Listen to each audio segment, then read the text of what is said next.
In the harsh desert of 1880 New Mexico, where hatred between peoples burned as fierce as the sun, one man's simple act of mercy would prove that compassion conquers all conflicts.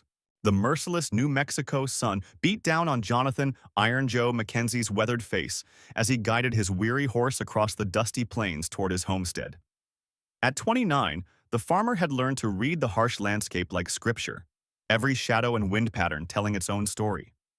His calloused hands gripped the reins loosely, muscles aching from another day of wrestling crops from the stubborn desert soil. The year 1880 had been particularly cruel, with drought threatening to claim what little harvest he'd managed to coax from the unforgiving earth. Yet something in the distance caught his attention near the old watering hole. Through the shimmering heat waves, Joe spotted a small figure collapsed beside the wooden trough that served travelers and livestock alike. His heart quickened as he recognized the unmistakable shape of a child, motionless under the brutal afternoon sun. Spurring his horse forward, Joe approached cautiously, knowing that Apache war parties had been spotted in these parts just days earlier.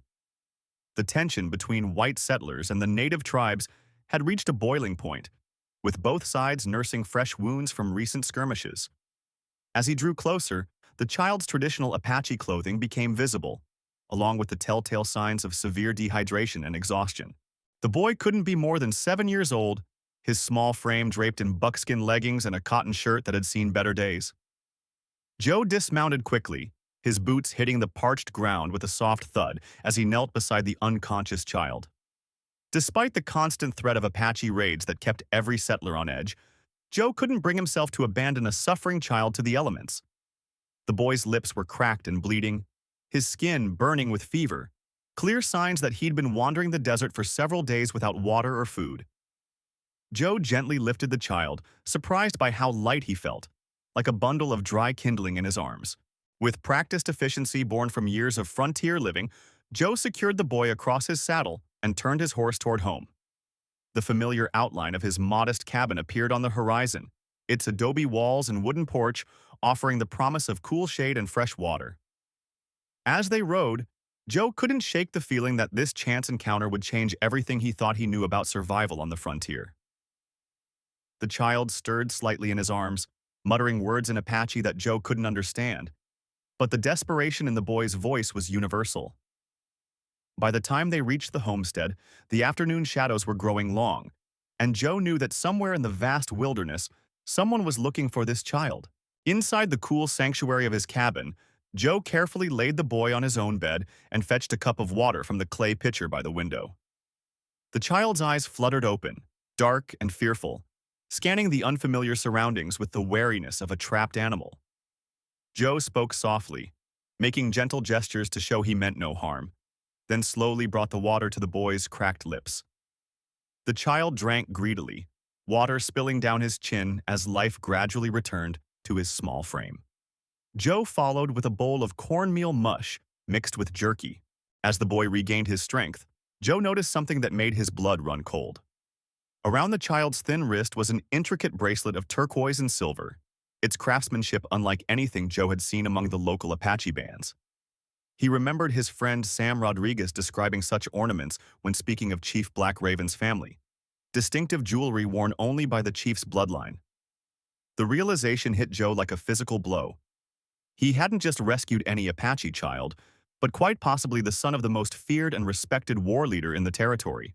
Joe's hands trembled as he refilled the water cup, his mind racing through the implications. Black Raven was known throughout New Mexico as a brilliant strategist and merciless fighter who had never lost a battle against the cavalry. If this was indeed his son, tribal scouts would already be tracking the boy's trail, following signs that would lead them straight to Joe's homestead. The farmer glanced out his window at the peaceful landscape, knowing it might soon become a battleground. He had always tried to stay neutral in the conflicts between settlers and natives, but fate seemed determined to drag him into the very heart of the storm. As twilight painted the sky purple and gold, Joe heard the distant sound of hoofbeats approaching from the south. 3 riders emerged from the gathering dusk: Sam Rodriguez, Deputy Sheriff Will Adams, and Dr. David Thompson from the nearby town of Sunderland. Their faces were grim as they dismounted, and Joe knew immediately that they brought troubling news. The boy stirred at the sound of voices, his eyes darting between Joe and the strangers with renewed fear. Joe stepped protectively in front of the bed, uncertain whether these men would see the child as a victim to be helped or a threat to be eliminated. Sam Rodriguez removed his dusty hat and wiped his brow with a bandana. His weathered face creased with worry. "Joe, we've got trouble brewing in the mountains," he said, gesturing toward the distant peaks. "Strange fires have been spotted for 3 nights running, and the Apache drums have been talking across the canyons. Word is that Chief Black Raven's son went missing during a hunting party 4 days ago." Dr. Thompson nodded gravely, adding that the military garrison at Fort Stanton had been placed on high alert. The 3 men exchanged meaningful glances as they noticed the small figure on Joe's bed. When Joe quietly explained how he'd found the boy, the color drained from Deputy Adams' face. "Jesus, Joe, do you realize what this means?" he whispered harshly. "Black Raven doesn't negotiate. He takes what's his and burns everything else to the ground. The man's never shown mercy to any white settler, and he sure as hell won't start now." Sam placed a calming hand on the deputy's shoulder, but his own expression remained troubled. "We need to think this through carefully," he said. "One wrong move could spark a war that'll consume every homestead from here to Santa Fe." Dr. Thompson knelt beside the bed to examine the boy, who had been listening intently despite not understanding English. "The child's been through hell," the doctor reported. "Severe dehydration, exhaustion, and what looks like an infected cut on his leg. He's lucky to be alive." The boy's eyes followed their conversation, and when Thompson reached for his wrist to check his pulse, the silver and turquoise bracelet caught the lamplight. "Sweet Mother of God," Adams breathed. "That's Chief's jewelry if I ever saw it. Joe, you're harboring the son of the most dangerous war leader in the territory." Deputy Adams pulled Joe aside, his voice dropping to an urgent whisper. "I can give you until dawn before I have to report this to the sheriff. Black Raven's reputation for protecting his family is legendary. He once tracked a cavalry unit for 200 miles after they accidentally killed his nephew." Outside, the evening air carried the faint but unmistakable rhythm of distant drums, growing closer with each passing hour. The 3 visitors mounted their horses quickly, leaving Joe alone with his momentous decision. As their hoofbeats faded into the darkness, the drumming from the mountains grew louder and more insistent. The drum beats grew steadily closer, their rhythm echoing off the canyon walls like the heartbeat of some ancient beast. Joe checked his rifle and peered through the shutters, knowing that Apache warriors wouldn't wait for dawn if they'd found their chief's son. The boy stirred on the bed, his eyes snapping open at the familiar sound of his people's war drums. Through gestures and broken English words he'd picked up, the child tried to communicate something urgent to Joe. His small hands moved frantically, indicating numbers. Many warriors approaching the homestead under cover of darkness. As the drums suddenly fell silent, an eerie quiet descended over the desert landscape. Joe's heart pounded in the oppressive stillness, knowing that silence often preceded Apache attacks. Then, like ghosts materializing from the shadows, dark figures began appearing at the edges of his property. They moved with supernatural stealth, forming a wide circle around the cabin without making a sound. Joe counted at least 50 warriors, though he suspected many more remained hidden in the darkness. Each man was painted for war, their faces streaked with clay and charcoal in patterns that spoke of death and vengeance. A powerful voice cut through the night air, speaking in Apache with the authority of absolute command. Though Joe couldn't understand the words, the tone left no doubt about their meaning. Surrender the child or face the consequences. The boy beside him grew agitated, gesturing toward the door and speaking rapidly in his native tongue. Joe realized the child was trying to tell him something important about his father's intentions. The voice outside grew more insistent, and Joe could hear the subtle sounds of arrows being nocked and rifle hammers being cocked back in the surrounding darkness. The boy tugged at Joe's sleeve, his young face etched with worry, as he pointed toward himself and then the door. Despite his tender age, the child seemed to understand the gravity of the situation better than anyone. He was trying to tell Joe that as the chief's only son and heir, his life was more precious to the tribe than anything else in the world. Outside, Chief Black Raven's voice boomed again, this time with a note of barely controlled fury that made Joe's blood freeze. The farmer realized he was caught between a father's desperate love and a warrior's unforgiving code of honor, with his own life hanging in the balance. Joe took a deep breath, knowing that his next decision would determine whether he lived to see another sunrise. With trembling hands, he unlatched the door and stepped onto his porch, raising both arms high above his head in the universal gesture of surrender. The boy followed close behind, his small figure barely visible in the moonlight. What Joe saw before him took his breath away. 100 mounted warriors in full war paint surrounded his homestead, their weapons gleaming in the pale light. The sight was both terrifying and magnificent, like witnessing the fury of nature itself made manifest. Chief Black Raven sat tall on his war horse at the center of the circle, a commanding figure whose very presence seemed to bend the night around him. His weathered face was painted with red and black stripes, and eagle feathers adorned his long gray hair. His piercing eyes, hard as flint, fixed on Joe with an intensity that made the farmer's knees weak. When the chief dismounted and approached, each step seemed to echo with the weight of absolute authority.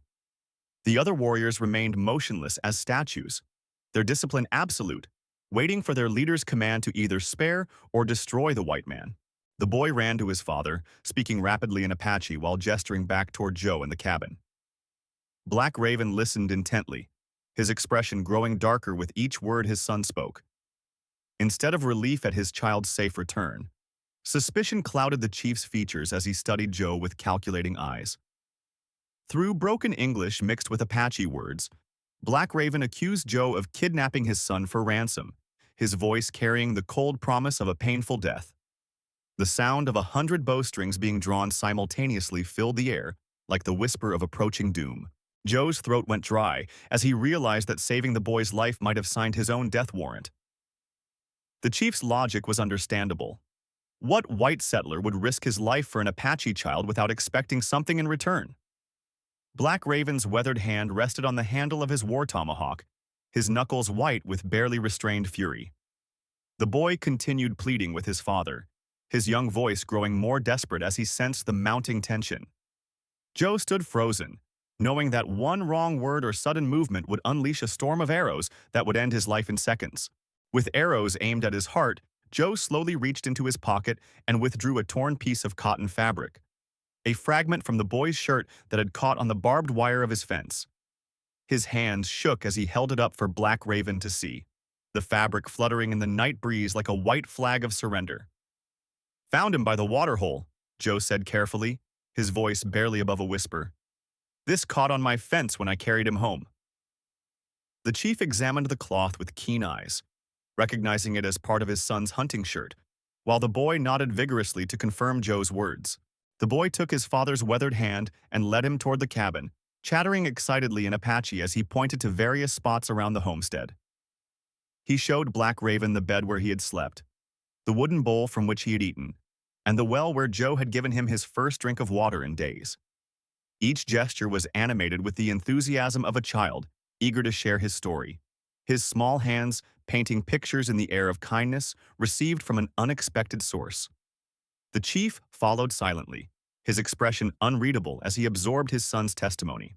Inside the cabin, Black Raven's attention was drawn to a simple wooden frame on Joe's table. The photograph showed a young woman with an infant in her arms, surrounded by dried wildflowers that had long since lost their color. The image seemed to pierce through the chief's warrior facade, touching something deeper than suspicion or anger. Joe noticed the change and spoke quietly. "Lost my wife and child 2 years back. Fever took them both." His voice carried the weight of grief that transcended all cultural boundaries, speaking to the universal pain of loss that every father could understand. For a long moment, the two men stood in the flickering lamplight, connected by the shared understanding of what it meant to lose those you love most. Black Raven's eyes softened as he looked from the photograph to Joe, then to his own son, who stood between them. The chief's hand slowly moved away from his tomahawk, and something resembling compassion flickered across his painted features. Outside, the warriors waited in perfect silence, sensing their leader's internal struggle between the demands of tribal justice and the recognition of a father's grief. The night air seemed to hold its breath as destiny balanced on the edge of a knife. Despite the growing understanding between the two fathers, a young warrior named Swift Knife stepped forward from the circle of mounted fighters. His face was painted in fierce red and black stripes, and his eyes burned with the righteous fury of youth. "This white man has touched the sacred blood of our people," he declared in Apache, his voice carrying across the silent night. "The old ways demand punishment for any pale skin who dares lay hands on a child of the chief's line." Several younger warriors murmured their agreement, their war paint seeming to glow in the moonlight as they shifted restlessly on their horses. Swift Knife's challenge created a dangerous rift among the Apache warriors, splitting them between the wisdom of their chief and the fire of traditional justice. The young warriors' supporters began chanting in low voices, calling for blood to satisfy the ancient laws that had governed their people for generations. Black Raven's authority was being questioned openly for the first time, and Joe could see the internal struggle playing across the chief's weathered features. The delicate balance between mercy and justice, between old hatred and new understanding, hung by a thread as thin as spider's silk in the desert wind. Suddenly, the boy stepped forward and began speaking to the assembled warriors in rapid Apache, his young voice carrying surprising strength and conviction. Though Joe couldn't understand the words, the passion in the child's speech was unmistakable as he gestured toward his rescuer and then toward the vast desert beyond. The boy was defending Joe with all the fierce loyalty of someone whose life had been saved, challenging the older warriors to consider what they would want if their own children were dying of thirst in the wilderness. His small figure seemed to grow larger as he spoke, embodying a wisdom beyond his years. The child's speech reached its climax as he pointed to Swift Knife and asked a direct question that made several warriors shift uncomfortably in their saddles. Joe sensed that the boy was asking whether they would want someone to leave their own children to die in the desert when help was available. The young warrior's face darkened with anger at being challenged by a child, but other voices began murmuring thoughtfully in the crowd. Black Raven watched his son with growing pride, seeing in the boy's words the seeds of the leader he would one day become. A leader who might bridge the gap between two worlds. After hours of heated debate under the star-filled sky, Black Raven raised his hand for silence. "The Council of Elders must decide this white man's fate," he declared, his voice carrying the weight of absolute authority. "We ride to the sacred valley at dawn." Joe's heart sank as he realized he would be taken deep into Apache territory, far from any hope of rescue. The 2-day journey through treacherous canyon paths and hidden mountain trails tested every ounce of Joe's endurance. He rode with his hands bound, surrounded by silent warriors whose painted faces revealed nothing of his chances for survival. The hidden valley appeared like a vision from another world, its towering red cliffs protecting a circle of ancient cottonwoods and a crystal-clear stream. Around a sacred fire sat 5 of the most respected elders of the Apache Nation, their weathered faces bearing the wisdom of countless seasons. Joe realized he was probably the first white man to see this holy place and live, though his continued survival remained very much in question. The elder's eyes studied him with the intensity of hawks examining prey, measuring not just his words but the very essence of his spirit. Black Raven presented the case for mercy, while Swift Knife argued passionately for traditional justice, their voices echoing off the canyon walls in the ancient language of their people. The boy once again stepped forward to defend his rescuer, his young voice trembling with emotion as he recounted every detail of his salvation. When the eldest of the council asked if he truly believed the white man would risk his life again for an Apache child, the boy answered without the slightest hesitation, his faith in Joe's character absolute and unwavering. The eldest council member, an ancient man whose gray hair reached nearly to the ground, slowly rose to his feet. His voice carried the authority of one who had witnessed the birth and death of nations, speaking words that would determine Joe's fate. "The spirits of our ancestors have sent us a test," he intoned solemnly, his eyes reflecting the dancing flames. "Not of strength in battle, but of wisdom in the heart. This white man has shown us that courage exists in many forms, and that mercy can be stronger than vengeance." The other elders nodded in solemn agreement as the old man's words sealed Joe's destiny. The ancient elder's weathered hand gestured toward Joe as he continued his pronouncement. "This man shall receive not only safe passage to his home, but the protection of all Apache people. Any who bring him harm will answer to this council." The words echoed through the sacred valley like thunder, binding the entire tribe to Joe's safety. Swift Knife's face darkened with barely controlled rage, but even he dared not challenge the wisdom of the elders in this holy place. Joe felt his knees go weak with relief, hardly believing that he would live to see another sunrise after coming so close to death. In return for the tribe's protection, Joe solemnly promised to offer shelter and aid to any Apache who came to him in need. His voice was steady despite the magnitude of what he was pledging, opening his home to the very people his neighbors considered mortal enemies. The eldest elder smiled with approval, seeing in Joe's words the seeds of a peace that might outlast them all.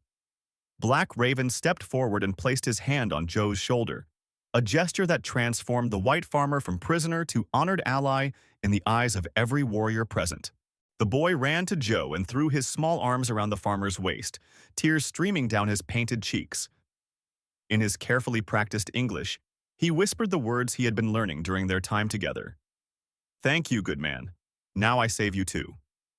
The simple phrase carried more weight than any treaty ever signed, representing the innocent trust that had bridged two hostile worlds. Black Raven watched his son with obvious pride, knowing that the child had learned lessons about courage and compassion that no warrior's training could ever teach. As the first rays of dawn painted the canyon walls gold and crimson, Joe began his journey home, accompanied not by captors but by an honor guard of Apache warriors. The very men who had surrounded his cabin with drawn weapons now rode beside him as protectors, their war paint replaced by the ceremonial colors of peace. The boy rode close to Joe's side, chattering excitedly about all the things he would show his white friend when he visited the homestead. Behind them, the sacred valley faded into morning mist, but the bonds forged in that ancient place would endure for generations to come. Joe's homestead became a unique sanctuary where members of both cultures could meet without fear or hostility. Apache travelers would stop for water and rest, while curious settlers gradually overcame their prejudices to witness this unprecedented peace. Though Joe never became wealthy or famous, his simple act of human decency had prevented bloodshed that could have consumed the entire territory.